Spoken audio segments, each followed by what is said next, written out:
राधे राधे राधे राधे राधे कृष्णा। राधे राधे। और आज हम गेट रेडी विथ मी करेंगे लखनऊ में नहीं, वृंदावन में। जी हाँ, आज मैं वृंदावन पहुंच गई हूँ और वृंदावन जा कर के ये मेरा सेकंड डे था। फर्स्ट डे हम लोगों ने प्रेम मंदिर के दर्शन किए थे, क्योंकि हम लोग इवनिंग टाइम में पहुंचे थे तो ज़्यादा टाइम नहीं था, इसलिए हम लोग प्रेम मंदिर पहुँच गए थे दर्शन करने के लिए। सोचा सुबह सुबह उठकर सबसे पहले दर्शन करेंगे अपने लड्डू बाल गोपाल की। भाई नंद लला से मिलने की इतनी ज़्यादा एक्साइटमेंट थी कि पूरी रात मुझे नींद नहीं आई। सो 5 बजे मैं नहावा करके रेडी होने लगी थी, क्योंकि मैंने कहा जब नींद आ ही नहीं रही है तो 5 बजे से ही चलो रेडी ही होने लगते, क्योंकि अब लेटे लेटे ना मैं थक गई थी। सो मैंने नहा, उसके बाद बस नहाने के बाद में मैंने पूरा अपना मेकअप किया, मैं रेडी हो गई जल्दी से। और सच में मुझे पूरी रात नींद नहीं आई थी। पूरी रात में जब भी आंखें बंद कर रही थी ना, मुझे अपने कान्हा जी लड्डू बाल गोपाल दिख रहे थे, और ये बहुत ही अच्छा था मेरे लिए। मैं जब से वृंदावन से आई हूँ ना, मुझे इतना सुकून मिला है, मैं आपको बता नहीं सकती हूँ कितना सुकून मिला। अभी मुझे फिर से जाने का बहुत मन है, लेकिन कुछ प्रॉब्लम्स हैं जिनकी वजह से मैं नहीं अभी जा पा रही हूँ। और जैसे ही वो सब क्लियर होगा ना, मैं तुरंत अपने कान्हा जी से मिलने आऊँगी, क्योंकि मुझे बहुत ही ज़्यादा सेकंड टाइम जाने का मन है। सेकंड टाइम बार बार जाने का मन करेगा। मुझे लग रहा है मैं जितनी बार भी जाऊँगी ना, उतनी बार मेरा नेक्स्ट टाइम फिर जाने का मन करेगा। सो मैं आज आप लोगों के साथ में ये शेयर करूँगी बहुत ही इंपॉर्टेंट चीज़ें, जो आप ज़रूर सुन लेना। अगर आप वृंदावन जा रहे हो तो मेरी तरह गलती करके मत आना।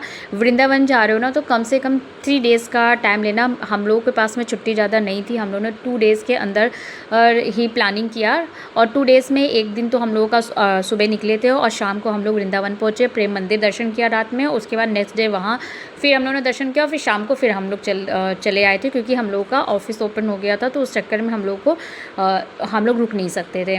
सो आप ये गलती मत करना। अगर जा रहे हो तो एटलीस्ट 3 डेज़ के लिए जाओ वृंदावन, तब आप सभी चीज़ों का दर्शन कर पाओगे। मेरा सबसे मोस्ट इम्पॉर्टेंट बरसाना राधा वल्लभ जी, राधा रानी के दर्शन रह गए थे, मैं नहीं कर पाई थी। बरसाना में नहीं जा पाई थी, और ब्रिज की माटी में मैं नहीं लेट पाई थी। मतलब मेरा इतना मन था, लेकिन टाइम नहीं था। और तो और मेरा जो जहाँ कान्हा जी की जन्मभूमि थी वो भी रह गया था, क्योंकि उसकी खुलने की टाइमिंग 5 बजे से थी, और हम लोग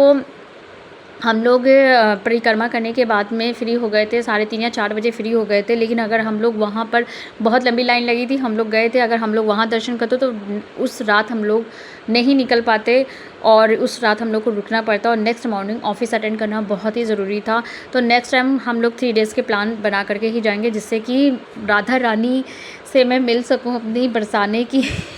और मैं जब आई ना, तो मैंने यार ये चीज़ें छूट गई, ये चीज़ें, तो मुझे ना बहुत ही ज़्यादा अफसोस हो रहा था। ब्रिज की माटी में नहीं लेट पर, लेकिन कोई नहीं, मेरे कान्हा जी मुझे फिर से बुलाएंगे, मुझे पता है। और इस बार मैं पूरे दर्शन करके आऊँगी अपने कान्हा जी के।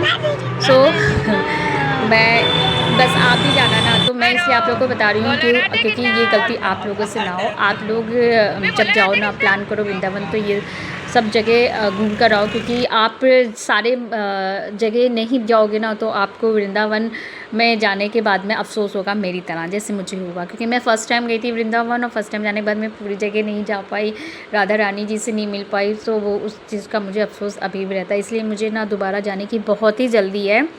उसके बाद हम लोगों ने होटल से ई रिक्शा किया था, क्योंकि कार नहीं जा सकती वहाँ गलियों में, कार नहीं ई रिक्शा जा सकते हैं। और जिसके पीछे अभी काफ़ी न्यूज़ में आप लोगों ने सुना ही होगा, कॉरिडोर बनना है ये वो। तो भाई मैं अपना ओपिनियन बता रही हूँ, मैं बिल्कुल ही कॉरिडोर बनने के फेवर में नहीं हूँ। बिकॉज़ मुझे लगता है कि कान्हा जी ने गलियों में घूमे हैं, मेरे कान्हा जी लड्डू बाल गोपाल, तो उन गलियों में क्या दिक्कत है? कार ही नहीं जा रही ना, ई रिक्शा जा रहा है, आप पैदल नहीं जा रहे हो यार।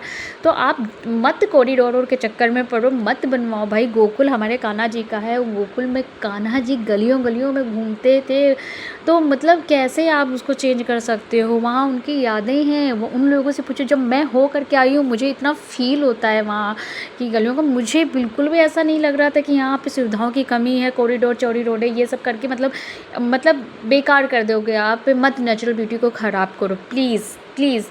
सो यहाँ पर एक छोटे से बच्चे ने कहा कि दीदी मैं आपको राधा रानी बना दूँ। मैंने कहा हाँ हाँ भाई, राधा रानी तो बना, मैं नहीं बन सकती हूँ, लेकिन राधा रानी जी का ये टीका लगा करके जो खुशी होती है ना, वो बहुत ही, और चेहरे पे एक अलग ही चमक आ जाती है।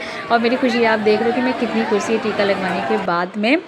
और हम लोगों ने एंट्री की। वहाँ पे एकादशी थी जिस दिन हम लोग गए थे और बहुत ही ज़्यादा भीड़ थी। भाई एकादशी में अगर आप लोग प्लान कर रहे हो तो मत जाना, क्योंकि एकादशी में फैमिली के साथ मत जाना, क्योंकि फैमिली के साथ में बहुत प्रॉब्लम हो जाएगी आपको, क्योंकि भीड़ बहुत ही ज़्यादा भीड़ होती है। अंदर मोबाइल अलाउस नहीं होते हैं, तो हम लोगों ने अंदर वीडियो नहीं शूट की थी। बाहर जहाँ डोर से मतलब जो एंट्री डोर था वहाँ से तक मैंने वीडियो शूट की थी। आपको दिखे होंगे कान्हा जी, और वहाँ से मुझे कान्हा जी ने मेरे दर्शन दे दिए थे, तो मैं बहुत ही ज़्यादा खुश हो गई। तो मैं तो जैसे मैंने एंट्री डोर पर पैर रखा ना, वैसे सामने कान्हा जी दिखते हैं और मैं अपनी बेटी को दिखाती हूँ, मेरा अब तुरंत आंसू आने लगते हैं। मैं अभी बता रही हूँ, मैं सच में अभी रिकॉर्डिंग कर रही हूँ ना, तो अभी मुझे रोना आ रहा है, क्योंकि पता नहीं मतलब कान्हा जी की शक्ति है ये कि मैं सच में, मैं मेरी मम्मी मेरा भाई, हम तीनों के आंखों से पानी रुक ही नहीं रहा था। हम लोग रो दिए। तो उनको देख के आप भी जाओगे ना तो ये चमत्कार आपको देखने को मिलेगा, मैं सच बता रही हूँ। तो ये है राधा कुंड। उसके बाद हमारी मम्मी खो गई थी, मतलब मंदिर के अंदर भीड़ इतनी ज़्यादा थी कि आप एक दूसरे से बिल्कुल भी टच में नहीं रह पाओगे। हम लोगों ने VIP दर्शन दिया, बस थोड़ी सी वहाँ पे सिस्टम की कमी, सिस्टम अच्छा होना चाहिए, क्योंकि VIP दर्शन के आप पैसे भी ले लेते हो, लेकिन पंडित लोग, इतने सारे पंडित लोग लगे हुए, और वो आपको दर्शन नहीं प्रॉपरली करे। एक पंडित को दोगे, दूसरा पंडित कहेगा अरे भाई पैसे दिए जो अंदर जा रहे हो, और फिर भाई यहाँ का सिस्टम बस मुझे बहुत ही ज़्यादा ख़राब लगा था, बहुत ही ज़्यादा, मैं सच बता रही हूँ। एंड इस सिस्टम के ख़िलाफ़ मैं हूँ। यहाँ पे पंडित जी जो हैं वो कुछ सेवक रखिए, लेकिन सही रखिए। और इसलिए ये जो पंडितों का झोल माला में दिया आपको दर्शन दिए, पैसे देके दर्शन कराना, भाई मत करो, ये सब मत करो। भगवान जी की भक्ति और भक्ति करने आए हैं, आपको पैसे वसूल किए इसके लिए, मतलब ये सब गंदी चीज़ें लगती हैं। और पैसे लेने के बाद इतने भेड़ बकरी से वो लोग भरते हैं ना, मैं आपको बता नहीं सकती हूँ। उसमें मतलब बच्चे डर गए थे, बच्चे रोने लगे थे, बहुत ही ज़्यादा हालत खराब। एक वक्त पे मैं भी बहुत ही ज़्यादा अनसिक्योर फील करने लगी थी, क्योंकि इतनी ज़्यादा भीड़ थी। और वहाँ लोग ना बुजुर्ग को देखते ना बच्चों को देखते, किसी को भी नहीं देखते, किसी के भी नहीं, किसी के फेवर नहीं, सिर्फ अपना ही देखते हैं।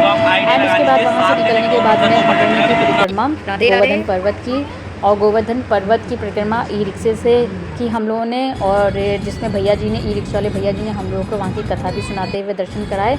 बहुत अच्छे से हुए दर्शन, और हम लोग फिर घर चले आए। राधे।